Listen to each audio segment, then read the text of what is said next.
Bismillahirrahmanirrahim. Alhamdulillahi rabbil alamin. Wabihi nasta'in ala umurid dunya waddin. Wassalatu wassalamu ala ashrafil anbiya'i wal mursalin. Nabiyyina Muhammadin wa ala alihi wa sahbihi ajma'in. Amma ba'd. Sahabat muslim dan sahabat muslimah yang semoga dirahmati oleh Allah Subhanahu wa ta'ala. Tak lupa kita panjatkan puji syukur kehadirat Allah Subhanahu wa ta'ala atas limpahan rahmat dan karunia-Nya. Salawat serta salam selalu tercurahkan kepada junjungan Nabi besar kita, Nabi Muhammad sallallahu alaihi wasallam, beserta keluarganya, sahabatnya, dan orang-orang yang mengikuti jejak beliau hingga akhir zaman nanti. Sahabat muslim dan sahabat muslimah, pada video kali ini kita akan melanjutkan kajian sirah atau sejarah hidup Nabi Muhammad sallallahu alaihi wasallam. Yang mana pada kesempatan kali ini kita akan membahas tentang keislaman Hamzah dan Umar. Dua orang yang terkenal dengan watak yang keras, dengan kekuatan, harga diri yang tinggi, keberanian. Ini yang terkenal dari dua orang ini, Hamzah dan Umar. Sehingga ketika keduanya masuk Islam, maka keduanya meninggikan izzah Islam. Islam menjadi terhormat, disegani di kalangan orang-orang kafir Quraisy. Mari kita mulai dari keislaman Hamzah bin Abdul Muttalib. Jadi Hamzah ini adalah paman dari Rasul, paman dari Nabi Muhammad sallallahu alaihi wasallam. Jadi beliau sangat sayang kepada keponakannya. Pada suatu hari, yaitu pada tahun ke-6 kenabian, jadi tepatnya pada bulan Dzulhijjah, terjadi peristiwa penting yang menyebabkan Hamzah masuk Islam.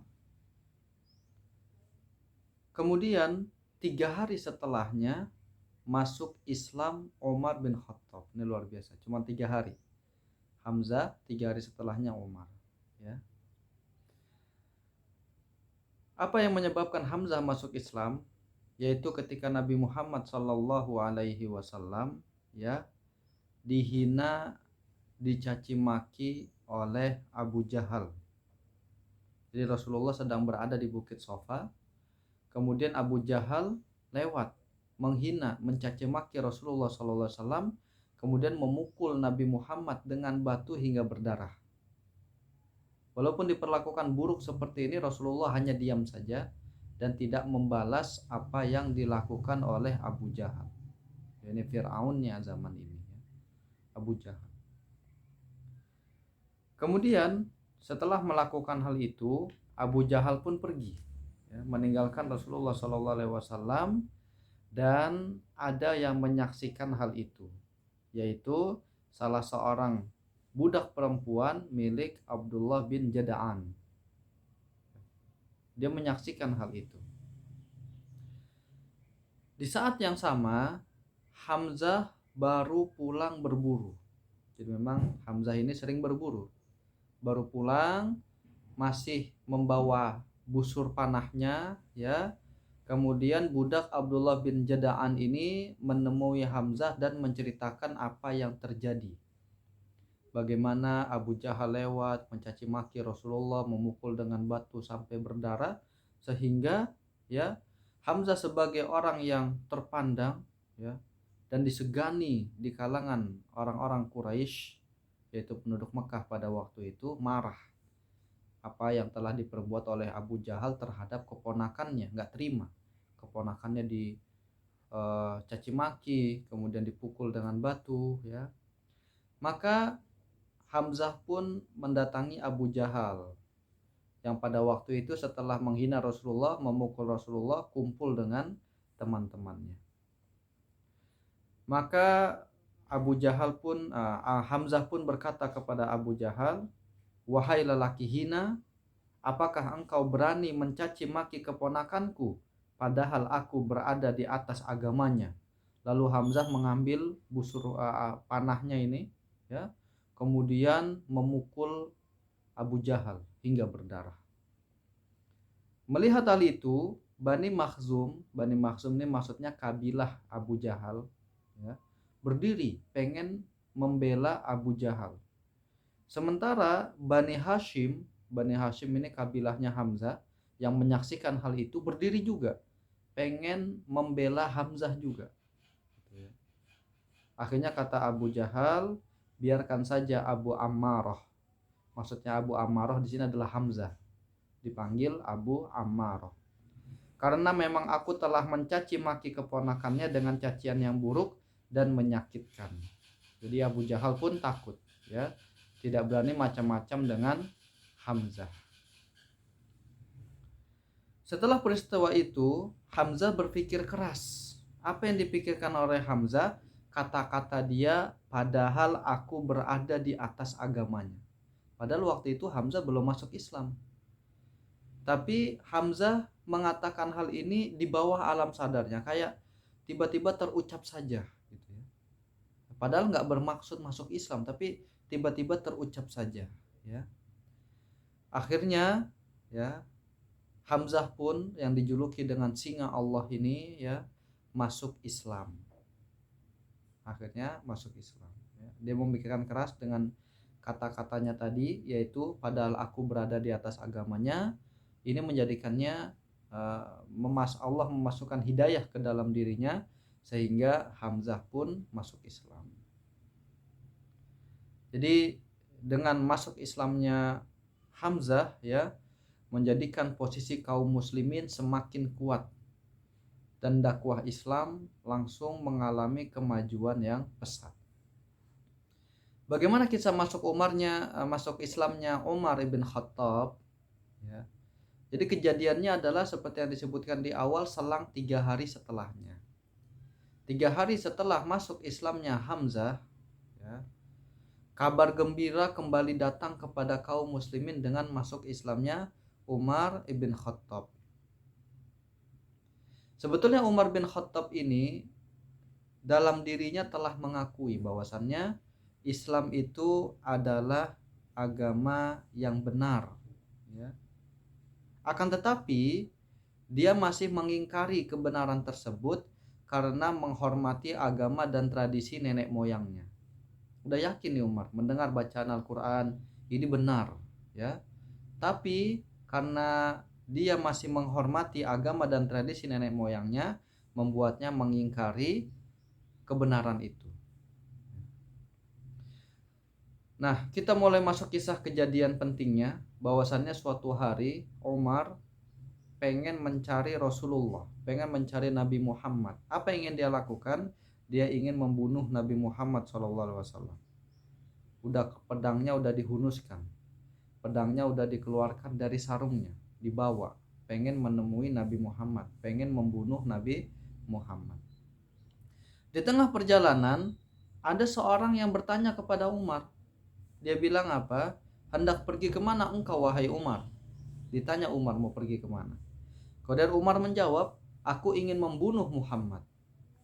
Nah, ini udah ngeri nih Umar, ya. Kalau udah terkenal, kalau sudah memang pengen sesuatu harus dilaksanakan, gitu. Enggak ada yang bisa menghalangi. Umar mengatakan, saya ingin membunuh Muhammad. Kemudian laki-laki itu berkata, apakah engkau merasa aman dari kabilah Bani Hashim dan Bani Zuhrah jika engkau membunuh Muhammad? Maksudnya Bani Hashim dan Bani Zuhrah ini kabilahnya Nabi Muhammad. Kalau memang dibunuh Nabi Muhammad, maka Bani Hashim dan Bani Zuhrah tidak mungkin diam. Tidak mungkin diam kalau salah satu kabilahnya dibunuh seperti itu. Lalu Umar menjawab, menurutku engkau telah keluar dan meninggalkan agamamu. Jadi Umar keheranan sama orang ini. Kenapa ngembela Nabi Muhammad gitu, ya? Maka Umar bilang, kayaknya engkau ini udah keluar dari agama nenek moyangmu, udah masuk Islam, sampai-sampai membela Nabi Muhammad. Lalu laki-laki itu berkata kepada Umar, maukah engkau aku tunjukkan sesuatu yang mengejutkanmu? Ya. Sesungguhnya adik perempuanmu dan suaminya telah keluar meninggalkan agamanya. Nah, jadi laki-laki pala ngasih tahu ke Umar. Ada Umar yang punya adik perempuan, adiknya udah masuk Islam. Akhirnya mendengar kabar itu Umar pun marah. Yang tadinya pengen menemui Nabi Muhammad akhirnya belok ke tempat adiknya yang katanya telah masuk Islam. Dan pada saat itu Khabbab bin Al-Ard sedang membacakan lembaran kepada keduanya yang berisi surat Toha, yaitu adiknya Umar dan suaminya. Lagi dibacain surat Toha.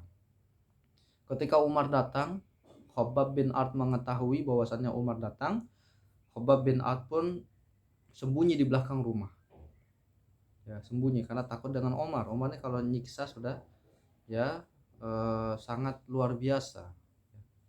Pernah dikisahkan Umar menyiksa kaum muslimin, yang bikin dia berhenti bukan kasihan, tapi karena dia capek. Luar biasa. Udah capek baru dia berhenti.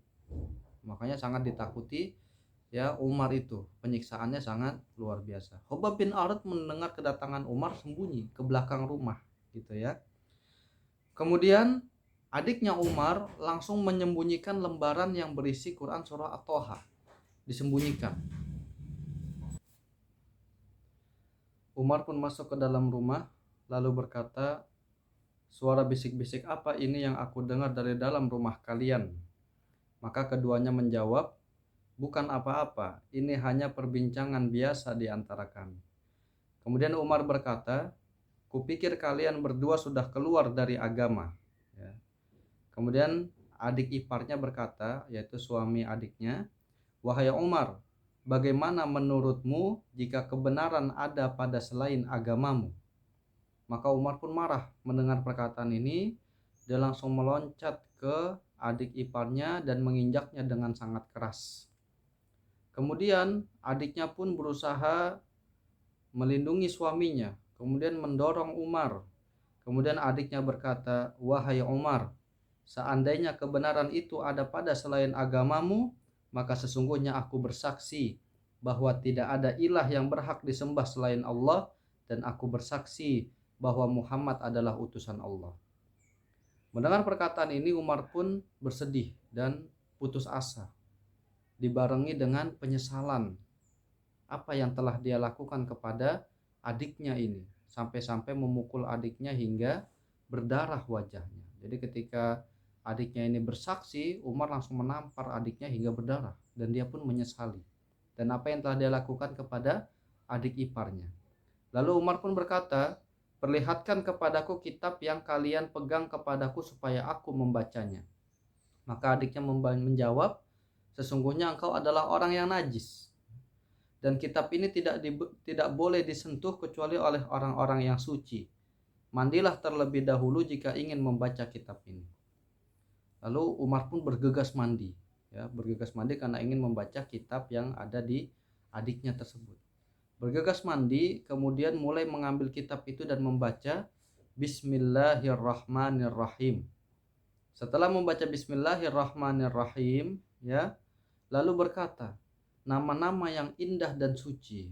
Ini udah mulai tersentuh hatinya Umar. Kemudian membaca surah Toha hingga sampai pada ayat "Innani anallahu la ilaha illa ana fa'budni wa aqimis sholata lidzikri, yang artinya sesungguhnya aku ini adalah Allah, tidak ada ilah selainku, maka sembahlah aku dan dirikanlah salat untuk mengingatku. Umar berkata, "Betapa indah dan mulia kalimat ini. Tunjukkan kepadaku keberadaan Muhammad sekarang." Dia sudah mulai tertarik ingin masuk Islam. Maka Khabbab bin Ard yang mendengar hal itu langsung keluar dan dia berkata kepada Umar, "Bergembiralah wahai Umar, sesungguhnya aku berharap doa Rasulullah Shallallahu Alaihi Wasallam pada malam Kamis itu jatuh pada dirimu." Doa yang mana yang dimaksud Khabbab? Doa ya Rasulullah Shallallahu Alaihi Wasallam yang beliau berkata, "Allahumma a'izzal Islam bi ahabbi hadaini rajulaini ilaik bi Abi Jahl bin Hisham au bi Umar bin Al-Khattab. Jadi Rasulullah sallallahu alaihi wasallam pada malam Kamis ya, beliau memanjatkan doa, ya Allah, muliakanlah Islam dengan salah seorang yang paling engkau cintai di antara dua orang ini, yaitu Abu Jahal bin Hisham dan Umar ibn Khattab. Ya. Lalu Khabbab menunjukkan kepada Umar bahwa Rasulullah sallallahu alaihi wasallam sedang berada di Darul Arqam, di Bukit Sofa. Jadi rumah Al-Arqam bin Abil Arqam. Kemudian Umar menuju ke Darul Arqam seraya menenteng pedang. Ini pedang masih ditenteng ya, masih dihunus ya. Ketika sampai di rumah Darul Arqam ya, kemudian mengetok pintu, orang-orang pun melihat dari celah pintu. Melihat ternyata yang datang Umar dengan membawa pedang seperti itu ya. Kemudian mengabarkan kepada Rasulullah SAW akan kedatangan Umar. Lalu Rasulullah SAW mengumpulkan orang-orang, pengen berdiskusi. Maka Hamzah pun berkata, ya, ada apa dengan kalian? Mereka menjawab, ada Umar. Ya, maka Hamzah berkata, bukakan pintu baginya. Seandainya dia menginginkan kebaikan, maka kami akan menyambutnya. Tetapi jika kedatangannya untuk sebuah keburukan, maka kita akan membunuhnya dengan pedang. Jadi Hamzah juga orang yang pemberani, nggak takut dia. Karena Umar terkenal suka menyiksa kaum muslimin. Umar datang, orang-orang pada takut, tapi Hamzah tidak. Kata Hamzah, bukakan pintunya. Kalau dia menginginkan kebaikan, kita sambut. Kalau tidak, kita bunuh. Ya. Jadi ini perkataan dari Hamzah. Padahal Umar datang ingin masuk Islam. Akhirnya Hamzah pun keluar menemui Umar, menemani Umar masuk ke dalam bertemu dengan Rasulullah SAW. Kemudian Rasulullah mendekati Umar dan memegang baju dan tangannya yang memegang pedang itu. Kemudian menariknya dengan keras. Kemudian Rasulullah bersabda, tidakkah engkau mau menghentikan tindakanmu wahai Umar, hingga Allah Subhanahu wa ta'ala menurunkan kehinaan dan bencana kepadamu sebagaimana yang menimpa Al-Walid bin Mughirah. Lalu Rasulullah SAW berdoa, ya Allah, inilah Umar bin Khattab. Ya Allah, muliakanlah Islam dengan Umar bin Khattab. Lalu Umar pun berkata, aku bersaksi bahwa tidak ada ilah yang berhak diibadahi selain Allah, ya, dan engkau adalah utusan Allah. Langsung bersaksi dua kalimat syahadat yang menandakan bahwasannya Islam telah masuk, Umar telah masuk Islam. Nah, ketika kaum muslimin mendengar syahadat dari Umar bin Khattab, semua yang ada di Darul Arqam semuanya bertakbir. Ya, bertakbir, Allahu Akbar. Saking kerasnya takbir mereka sampai suara takbirnya terdengar sampai ke Ka'bah gitu ya. Saking kerasnya takbir mereka, saking bersama-samanya sampai terdengar ke Masjidil Haram. Jadi ini kisah masuk Islamnya Umar ibn Khattab. Ya. Apa pengaruh keislaman Hamzah dan Umar? Pengaruhnya sangat besar. Ya. Yang mana dahulu kaum muslimin itu kalau sholat sembunyi-sembunyi. Ya. Sholat sembunyi-sembunyi. Terus menghindari siksaan dan ancaman dari orang-orang kafir Quraisy. Tapi setelah keduanya masuk Islam, ya, maka keadaan Islam semakin membaik. Ya, tidak lagi seperti dahulu. Umar pernah berkata kepada Rasulullah SAW, wahai Rasulullah, bukankah kita berada di atas kebenaran, baik mati ataupun hidup? Rasulullah SAW menjawab, iya benar. Umar berkata, lalu kita kenapa sembunyi-sembunyi? Demi zat yang mengutusmu dengan kebenaran, kita akan keluar dan menampakkan ibadah maupun dakwah kita. Masya Allah. Jadi Umar langsung ngajak, ya Rasulullah gak usah sembunyi-sembunyi lagi, mari kita terang-terangan melakukan ibadah dakwah kepada Islam, kita terang-terangan. Maka Rasulullah SAW pun membuat dua shaf, yang satu dipimpin oleh Umar, yang satu dipimpin oleh Hamzah. Mereka pergi ke Masjidil Haram, berjalan ke Masjidil Haram, ya, di depan kaum Quraisy, kaum kafir Quraisy. Setibanya di Mekah, orang-orang kafir Quraisy pun menyaksikan hal itu. Ada dua shaf, yang satu dipimpin Umar, yang satu dipimpin Hamzah. Maka mereka pun bersedih atas masuk Islamnya Umar dan Hamzah. Semenjak saat itu, ya, kaum muslimin pun langsung melakukan ibadah terang-terangan di Masjidil Haram. mereka tawaf terang-terangan, ya. Bahkan mereka bisa melindungi diri terhadap siksaan-siksaan orang kafir Quraisy. Yang tadinya diam, sekarang ada Umar, mereka mulai membela diri, ya. Jadi tidak hanya diam ketika sedang disiksa, ya. Semenjak saat itu Umar pun mendapat julukan Al-Faruq. Al-Faruq yang artinya adalah pembeda antara hak dan batil. Makanya kalau kita lihat julukannya adalah Umar Al-Faruq, pembeda antara yang hak dan yang batil karena kejadian ini, ya. Bahkan sahabat yang mulia Abdullah bin Mas'ud radhiyallahu anhu berkata, "Kami kaum muslimin menjadi lebih mulia semenjak masuk Islam Umar. Dahulu kami hampir-hampir tidak mampu untuk mendirikan sholat, ya, di dekat Ka'bah hingga Umar masuk Islam." Ya, Umar masuk Islam, mulai terang-terangan mendirikan sholat di Ka'bah, ya. Karena orang-orang pun sudah mulai segan, ya, kalau mengganggu ada Umar dan Hamzah di belakang mereka yang siap membantu. Oleh karena kaum kafir Quraisy pun segan untuk mengganggu ibadah kaum muslimin. Sahabat Suhaib bin Sina Ar-Rumi radhiyallahu anhu berkata, ketika Umar masuk Islam, cahaya Islam semakin nampak. Dia giat berdakwah secara terang-terangan. Kami juga mendirikan halakoh di sekitar Masjidil Haram, luar biasa. Udah mulai bikin halakoh di Masjidil Haram, ya. Dan bertawaf mengelilinginya dan berani mengambil tindakan terhadap orang-orang yang mengganggu kami dan membalasnya. Ada yang mengganggu, dibela, nggak diam lagi, ya.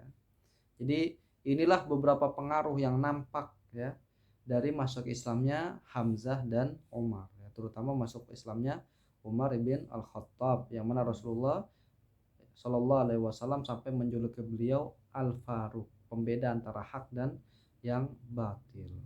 Wallahu taala alam biswab. Demikian yang bisa kita sampaikan, ya, kami sampaikan mengenai kisah masuk Islamnya Hamzah dan Umar.